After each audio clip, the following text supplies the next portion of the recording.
Ngarifaï.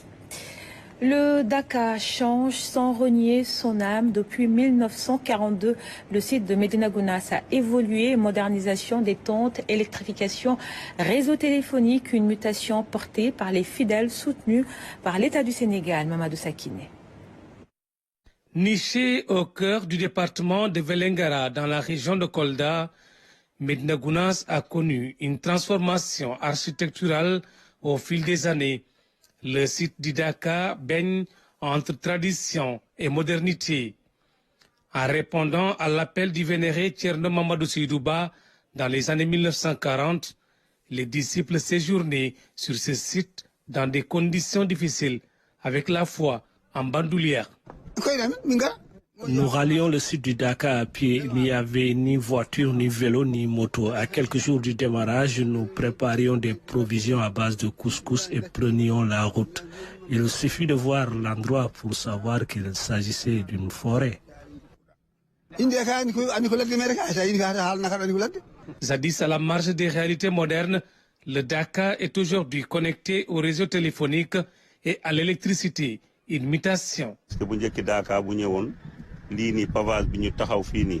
Avant, il n'y avait pas ce pavage, les routes n'étaient pas bitumées, les pèlerins allaient chercher de l'eau jusqu'à Gouloumbou et les citernes assuraient le transport. Les ruelles étaient tellement poussiéreuses qu'on arrosait pour soulager les fidèles.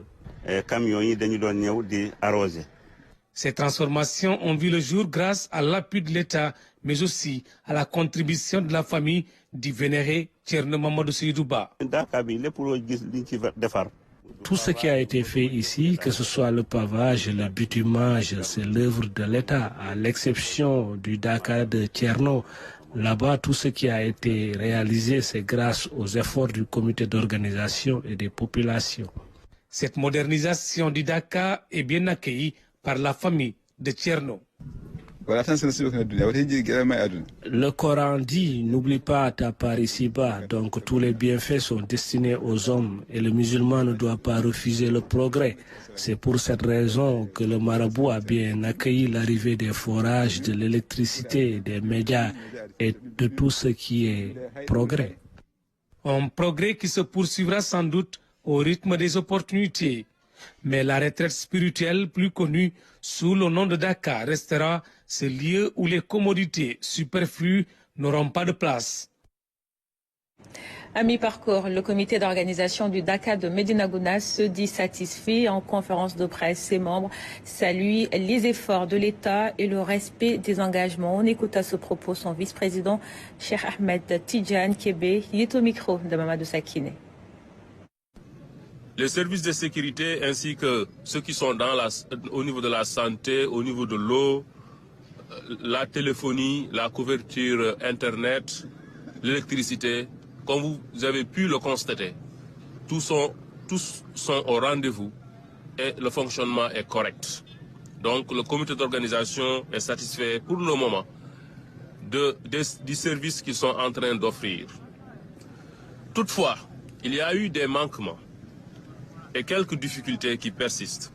Et ces difficultés sont dues souvent, il y a des zones où nous avons noté qu'il y avait un manque d'eau. Ce manque d'eau est indépendant de la présence des services. Ce sont des sites isolés où certains pèlerins, en creusant leurs tentes, ils ont endommagé des tuyauteries et ce fait a amené que derrière, tous les Dakar qui étaient derrière étaient sans eau. Certes, des efforts sont en cours pour améliorer les dispositifs logistiques. Le comité d'organisation reste pleinement mobilisé pour garantir de bonnes conditions de séjour aux pèlerins.